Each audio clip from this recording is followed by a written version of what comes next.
रोहतांग पास घूमना है तो चलिए निधि स्टोरी बॉक्स में रोहतांग पास की यात्रा की आज कहानी आपको मैं सुनाती हूँ मुँह ज़बानी। अब रोहतांग पास जाने के लिए मुझे HPTDC की बस को बुक करना था, जो कि मैंने 800 रुपये में की और अपने ग्रुप के साथ मैं निकल पड़ी रोहतांग पास के लिए। रोहतांग पास का जो रास्ता इतना खूबसूरत है, चारों तरफ पीर पंजाल रेंज से घिरा हुआ जो ये पास है, ये रास्ता है, ये आपको दिखाई देता है। कुछ आपको पहाड़ दिखाई देंगे बर्फ़ से ढके हुए और कुछ प्लेन पहाड़ आपको चट्टानें दिखाई देंगी, बड़ी बड़ी चट्टानें जो सीना चौड़ा करके आपके सामने खड़ी हो जाती हैं। इतना खूबसूरत लगता है। बादल घुमड़ घुमड़ के एकदम नीचे की तरफ आ जाते हैं और बर्फ़ को छू के फिर ऊपर चले जाते हैं। बस यही आँख मिचोली आप देखते हुए आपका सफ़र खूबसूरत तरीके से आगे बढ़ता चला जाता है।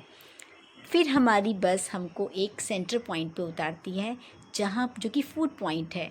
वहाँ पे लोग उतर के फ़्रेश होते हैं, अपने आप को तरोताज़ा करने के बाद, कुछ खा पी के मन चंगा करने के बाद, फ़ोटो सेशन करने के बाद, आसपास का नज़ारा देखने के बाद एक खूबसूरत मंदिर के दर्शन भी करते हैं।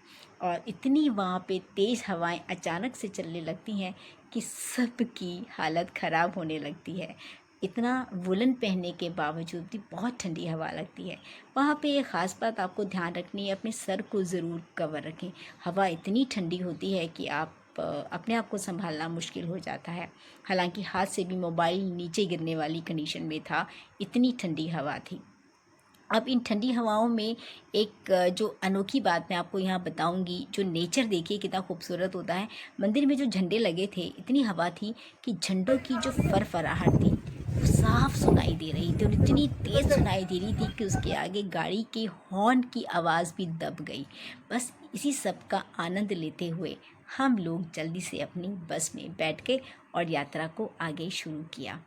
अब आगे हम बढ़ते जा रहे हैं। 13,058 फीट हाइट पर अपने को जाना है। आसान बात तो नहीं थी। वहाँ हमने सुना था कुछ ऑक्सीजन का प्रॉब्लम भी हो सकता है, तो पूरे तरीके से मेंटली और फिज़िकली तैयार होकर हम गए थे। आप भी जाएं तो फिज़िकली और मेंटली अपने को तैयार करके पूरी तैयारी के साथ आप जाएं, तभी आप इन खूबसूरत वादियों का आनंद ले सकते हैं। क्योंकि यहाँ पे जो मौसम है अनप्रिडिक्टेबल है, कभी भी कुछ भी हो सकता है। चटक धूप आपको दिख रही है, लेकिन तुरंत बाद घनघोर बादल, ठंडी हवाएं और बारिश और फिर स्नोफॉल एनी टाइम हो सकता है। ये आपको मई के मंथ का वीडियो मैं आपको बता रही हूँ, मिड मई का। अब तो जून स्टार्ट हो गया है, लेकिन अभी भी वहाँ मौसम गुंजाइश है पूरी स्नोफॉल की। अब इन बर्फ़ को कटे हुए रास्ते, जो बर्फ़ में हमारे लिए रास्ते बने थे, उन रास्तों पे चलते चलते रोहतांग पास हम जाने लगे थे। पास का मतलब ही आपको पता है कि बर्फ़ को काट के जो रास्ता बनता है। अब वहाँ पे हनुमान जी एक बर्फ़ का पहाड़ लिए हमारा इंतज़ार कर रहे थे। बस उनको देख के हमें भी जोश आया और हम भी बस से उतरते ही जो वहाँ रोड साइड में बर्फ़ थी, बस उसी के साथ दो दो हाथ करके खेलने लग गए। इतना खुशी होती है बर्फ़ को देख के कि हर कोई बच्चा बन जाना, नाचना गाना बच्चों की तरह शुरू हो जाता है। सब भूल जाते हैं आपकी उम्र, लोग क्या कहेंगे, किसी का याद ही नहीं रहता। आप जब नेचर में आते हैं ना, आप बस नेचर के हो जाते हैं और ये खूबसूरत नज़ारे आपके चारों ओर आपको रोमांचित करते रहते हैं। और कई बार तो हमें पता है क्या लग रहा था कि जो ये बर्फ़ की चादर बिछी है, हम लोग चाँद की धरती पर आ गए हैं। और हमारे स्नो कॉस्ट्यूम ऐसे लग रहे थे हम सब एस्ट्रोनॉट बन के चाँद की धरती पर चल रहे हैं। वहाँ पे कुछ चट्टानें भी थीं बड़ी बड़ी और बर्फ़ के पहाड़ तो थे ही, और नीचे जो पूरी बर्फ़ का मैदान था वो बहुत ही खूबसूरत लग रहा था।